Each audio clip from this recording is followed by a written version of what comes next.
Hello student, good morning. अपन एक AC circuit पढ़ रहे थे। एसी सर्किट में अपन ने दो क्लास पढ़ लिए थे। एक तो इंट्रोडक्शन कर लिया था अपन ने, और क्लास नंबर 24 के अंदर अपन ने एसी और डीसी के बारे में, कंपैरिजन तुलना के बारे में जानकारी प्राप्त कर दी। आज अपना उसी सर्किट में, एसी सर्किट में terms the related to alternating current, यानी कि प्रत्यावर्ती धारा संबंधी डेफिनेशन है, परिभाषाएं हैं। तो उसके अंदर थोड़ा ये चीज कोई आपका ये साइन वेव है, मैंने बताया था जो एसी होती है जो 3 प्रकार की होती है, डीसी भी होती है जो 3 प्रकार की होती है। तो मैंने आपको इस साइन वेव की एक तरह से आपको वेव फॉर्म बनाई है। तो इसके अंदर आपको क्या पूरा चीज सिस्टम अरेंजमेंट है। इसके अंदर आपको देखो ये साइन वेव बना। इस साइन वेव के अंदर, साइन वेव में क्या होता है, आपका साइन वेव के अंदर एक साइकिल आपकी पूरी, यानी एक रेडियस है, एक रेडियस है आपका पूरा, यहां से 0, 90, 180, 270 और 360 डिग्री। एक तरह से आपका एक तरह से कोणे वेग के साथ घूमती है, ठीक है ना। तो आपका एक तरह से रेडियस है, ऐसे कैसे सेम आवर्ती बढ़ती है। तो आपका यहाँ पे हो जाएगा 2π/2। रेडियन में बताया था मैंने, रेडियन में बताया। और विद्युत डिग्री के अंदर 90। पाई का मान यहाँ पे लेंगे, पाई का मान लेंगे अपने, यानी पाई बराबर हो जाएगा आपका 180, ठीक है ना। पाई का मान यहाँ पे 180 लेंगे, 314 3.14 नहीं लेंगे, 22/7। तो यहाँ पे पाई में 2 का भाग कितना आ गया, 90 आ गया। यहाँ पे आपका पाई 180, तो 180 आ गया 3/2, तो यहाँ पे आ जाएगा 270 और आ जाएगा। तो आपका ये यानी कि टाइम के अक्ष में और आपका जो वोल्टेज और करंट के बीच में, यानी कि ईएमएफ के बीच में ये वक्र बनाया, ठीक है ना। तो जो पूरी साइकिल के अंदर जो समय लगा ना, अपन जो आवर्ती की साइन वेव की परिभाषा है, 1 सेकंड के अंदर जो पूर्ण 1 सेकंड के अंदर, यानी कि 1 साइकिल के अंदर जो भी समय लगा ना, उसको अपन एक तरह से साइकिल कहते हैं। तो आपका ये जो हो जाएगा, इसको बोलेंगे अपन अधिकतम मान, पीक वैल्यू, यानी शिखर मान हो जाएगा। और जो आपका पॉजिटिव, ये तो आपका पॉजिटिव साइकिल है और ये नेगेटिव है, ठीक है। जो आपका पॉजिटिव साइकिल और नेगेटिव साइकिल में जो आपका अधिकतम मान होगा ना, किसी पल का मान, उसको अपन क्या बोलेंगे, एम्पलीट्यूड मीन्स, यानी कि आपका आयाम। और जो आपका अधिकतम मान होगा ना, अधिकतम मान कितने को होता है आपका, 90 डिग्री को होता है और एक 270 डिग्री को होता है, ठीक है ना। जहां पर आपका करंट और वोल्टेज दोनों का जो रेशो होगा ना, जो आपको 90 डिग्री पे जाके मिलेगा, ठीक है ना। तो उस वैल्यू को बोलेंगे पर peak value. Peak value means नहीं हो जाएगा आपका शिखर मान, है ना, शिखर मान, ठीक है ना। तो इसके अंदर ये पीक वैल्यू हो जाएगी आपकी। तो ये एक साइकिल के अंदर 2 पीक वैल्यू होते हैं, एक आपकी पॉजिटिव की होती है, एक नेगेटिव की। तो दोनों को अपन बोलेंगे पीक टू पीक, शिखर टू शिखर, यानी कि आपका एक पॉजिटिव का शिखर हो जाएगा और नेगेटिव का भी शिखर हो जाएगा। इसको बोलेंगे पीक टू पीक वैल्यू बोलेंगे। और जो ये आपका 90 डिग्री है, आपका 90, 180 है, 270 है, 360 है, जो आपका क्या होता है, विद्युत डिग्री। जो आपका जो ईएमएफ बढ़ता है ना, अधिकतम ईएमएफ बढ़ता है जो आपका 90 पे और 270 पे बढ़ता है। जो भी आपका जो फ्लक्स बनता है ना, चुंबकीय बल का छेदन होता है, जो आपका 90 और 270 के बीच होता है, ठीक है ना। तो ये चीज थे आपकी बेसिक। और तात्कालिक मान ये होता है, तात्कालिक मान जो भी आपका वेव फॉर्म के अंदर जो आपका I1 I2 एक तरह से आपको एक तरह से तात्कालीन मान दर्शाएंगे। तो अपन सब चीज के एक डेफिनेशन पढ़ेंगे आपके, यानी कि जैसे पीक वैल्यू क्या होती है, एम्पलीट्यूड क्या होता है आपका, और तात्कालीन मान क्या होता है, और चक्कर क्या होता है, साइकिल क्या होता है, फ्रीक्वेंसी क्या होता है। तो पूरे की डेफिनेशन पढ़ेंगे।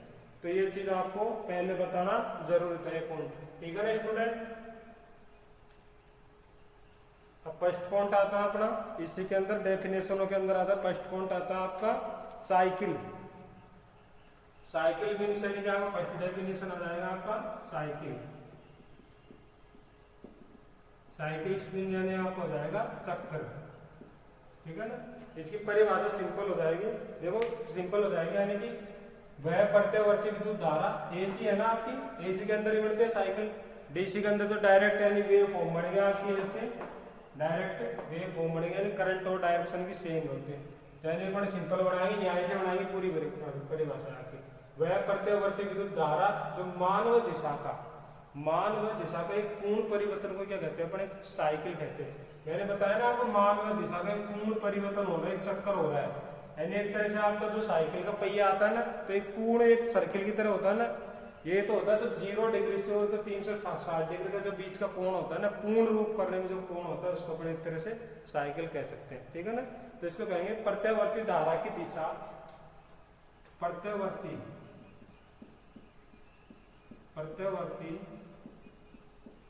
धारा की दिशा, प्रत्यावर्ती धारा की दिशा एवं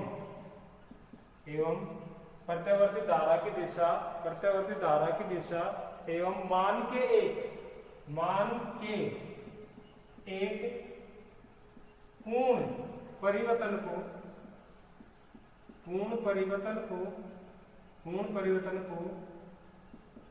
एक चक्र कहते हैं। पूर्ण परिवर्तन को एक चक्र कहते हैं। देखो यहीं से आप एक साइकिल बन रही है, पॉजिटिव और नेगेटिव दोनों को मैं एक ऐड कर दूं तो एक सर्किल बन जाएगा। तो ये भी यही कह रहा है प्रत्यावर्ती धारा यानी प्रत्यावर्ती राशि कह दो, इसके अंदर मान और दिशा के पूर्ण परिवर्तन हो रहा ना आपका, यानी कि 0 डिग्री से होके और आपका 360 डिग्री का एक आपका सर्किल बन रहा है, उसको एक तरह से अपन साइकिल कह सकते हैं, ठीक है ना। अगला पॉइंट आ जाएगा आपका फ्रीक्वेंसी। सेकंड पॉइंट आ जाएगा आपका फ्रीक्वेंसी।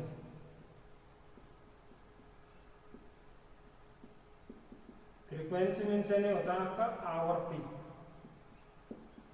आवर्ती हो जाएगी सिंपल, वह प्रत्यावर्ती राशि एक सेकंड में पूर्ण किए गए चक्रों की संख्या, एक सेकंड में पूर्ण किए गए चक्रों की संख्या क्या कहते हैं अपन, आवर्ती कहते हैं, ठीक है ना। वह प्रत्यावर्ती राशि एक सेकंड में, वह प्रत्यावर्ती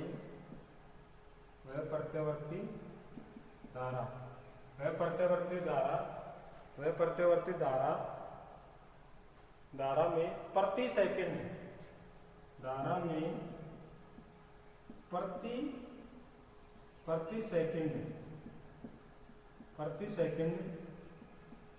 पूर्ण किए गए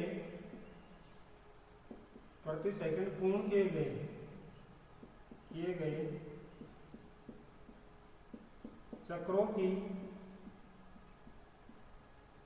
की संख्या को आवर्ती कहते हैं। चक्रों की संख्या क्या कहते हैं, आवर्ती। सिंपल परिभाषा है, यानी वह प्रत्यावर्ती धारा में प्रति सेकंड मीन्स यानी पर सेकंड पूर्ण किए गए चक्रों की संख्या को, यानी कि एक सेकंड में, ऐसे कह सकते हैं सिंपल लैंग्वेज, वह प्रत्यावर्ती धारा जो एक सेकंड में पूर्ण किए गए चक्रों की संख्या को, तो अपन क्या सकते हैं प्रत्येक जगह, यानी प्रत्येक जगह अपन ये भी कह सकते हैं एक, है ना। प्रति मीन्स यानी आपको हो जाएगा एक, ठीक है ना। यानी कि प्रत्यावर्ती धारा में एक सेकंड में पूर्ण किए गए चक्रों की संख्या को भी फ्रीक्वेंसी कहते हैं। सिंपल है। इसका प्रतीक क्या हो जाएगा, एफ, ठीक है ना। प्रतीक एफ हो जाएगा और मात्रक क्या हो जाएगा, मात्रक इसका हो जाएगा अट्रज, ठीक है ना। और अन्य मात्रक हो जाएगा इसका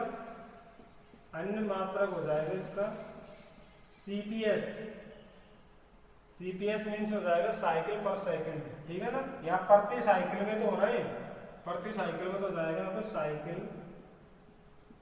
साइकिल पर सेकंड, ठीक है ना। साइकिल पर सेकंड हो जाएगा आपका, फॉर्मूला हो जाएगा फ्रीक्वेंसी बराबर PN बटा 120, फ्रीक्वेंसी बराबर PN बटा 120। F क्या हो जाएगी फ्रीक्वेंसी, P क्या हो जाएगी कोणों की संख्या, और N क्या हो जाएगी घूर्णन गति। ये जो फ्रीक्वेंसी होती है आप एक अल्टरनेटर की फ्रीक्वेंसी होती है, अल्टरनेटर मीन्स ये वही होता है आपका अल्टरनेटिंग धारा, ठीक है। अल्टरनेटर की जो फ्रीक्वेंसी का फॉर्मूला होता है आपका ये होता है, जो आपकी एसी सर्किट की फ्रीक्वेंसी होती है उसका फॉर्मूला सिंपल होता है। तो अपन कह सकते हैं यहाँ पे कह सकते हैं अपन 1 CPS बराबर कितना होता है आपका 1 हर्ट्ज होता है, ठीक है ना। 1 CPS यानी कि एक साइकिल प्रति सेकंड बराबर क्या होता है आपका 1 हर्ट्ज होता है, ठीक है। इसके बाद में अगली परिभाषा आती है आपकी, इसी में आती है, जैसे अपन ले लेंगे यहाँ पे आवर्तकाल, ठीक है ना। आवर्तकाल ले लेंगे इसी में, तीसरा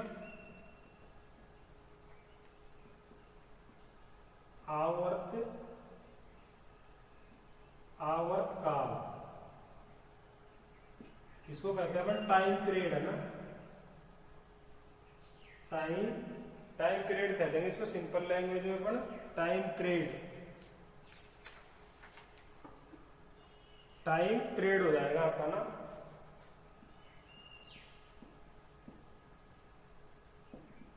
टाइम पीरियड देखो आपका, टाइम पीरियड सिंपल से लैंग्वेज में आपका यानी कि एक जो साइकिल बन रही है ना उसके अंदर आपका कितना टाइम लग रहा है, उसके यानी कि तरह से आपका जो आवर्त काल यानी कि आवर्ती का काल, आवर्त में यानी कि तरह का आपका ये आवर्त काल के अंदर कितना समय लग रहा है। तो इसकी परिभाषा लग सकते हैं अपन, प्रत्यावर्ती धारा में एक चक्र को पूर्ण करने में लगा समय, प्रत्यावर्ती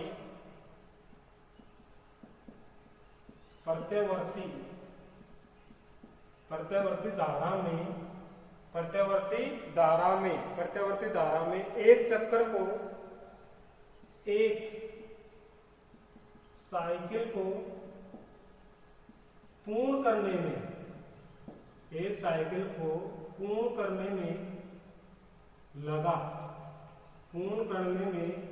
लगा समय, पूर्ण करने में यानी कि प्रत्यावर्ती धारा में एक साइकिल को पूर्ण करने में लगा समय आवर्त काल कहलाता है।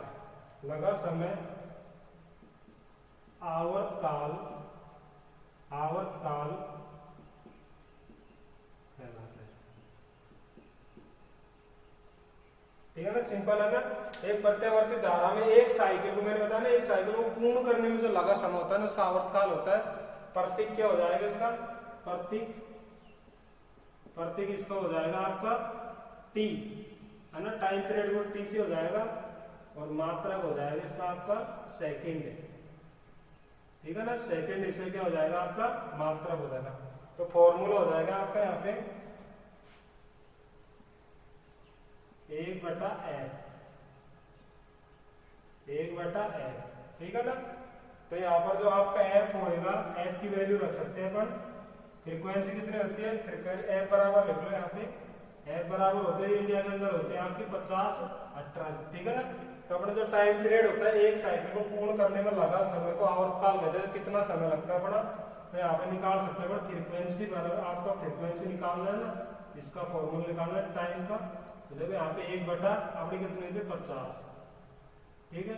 अपन भाग देंगे, भागफल की क्या जाएगी 0, यहाँ पे क्या हो जाएंगे 10, ठीक है। जल्दी भी नहीं जा रहा आपका, फिर अपन देंगे यहाँ पे 2, तो कितना हो जाएगा भाग 2 आपका 2 पर कट जाएगा यहाँ पे, तो कितना हो जाएगा 0.02 सेकेंड, 0.02 सेकेंड। तो यहाँ पे आ जाएगा आपका t बराबर 0.02 सेकेंड। ये आपका क्या आ जाएगा टाइम अंतराल। तो भारत की फ्रीक्वेंसी होती है जो आपका प्रत्यावर्ती धारा में एक सेकंड में पूर्ण किए गए चक्रों की संख्या में लगा समय अंतराल जो कहते हैं एक तरह से कहते हैं टाइम पीरियड। अब इसी को अपन चेंज कर सकते हैं, यह कह सकते हैं t बराबर अपन 1000 से गुणा करते हैं तो क्या हो जाएगा 20 मिली सेकेंड।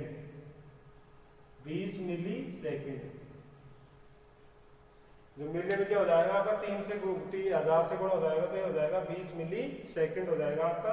तो जो आपका मिली में पूछेगा तो 20 मिली सेकेंड हो जाएगा, ऐसे पूछेगा तो आपका सेकेंड में तो 0. तो सिंपल सी बात है, आपको टाइम पीरियड का पता चल गया ऑटोमेटिक, है ना। तो एक तरह से आपका क्या हो जाएगा एक टाइम पीरियड हो जाएगा, ठीक है ना। तो वे में दर्शा सकते हो इस चीज को। टाइम पीरियड क्या होता है आपका, टाइम हो जाएगा आपका, ये देखो एक तरह से टाइम पीरियड ही होगा आपका, ये हो जाएगा आपका टाइम पीरियड हो जाएगा आपका, ठीक है ना। ये एक साइकिल के अंदर आपका कितना टाइम पीरियड है ये आपका हो जाएगा I और E के बीच में, और यहाँ पे 0 हो जाएगा, ठीक है। ये पॉजिटिव और ये नेगेटिव। तो आपके एक तरह से टाइम पीरियड की वेव फॉर्म बन गई है ना, figure time period wave form, ठीक है, टाइम पीरियड की वेव फॉर्म। तो ये सिंपल सी बात थी, बिल्कुल आपके समझ में आएगा अच्छे से, है ना। साइकिल क्या होती है, यानी मान और दिशा के पूर्ण परिवर्तन को अपने एक तरह से चक्कर कहते हैं, उसी को साइकिल कहते हैं, ठीक है स्टूडेंट। तो ये बेसिक सी बात की आपकी है ना। तो अगली डेफिनेशन पढ़ेंगे इसी में पर थोड़ा।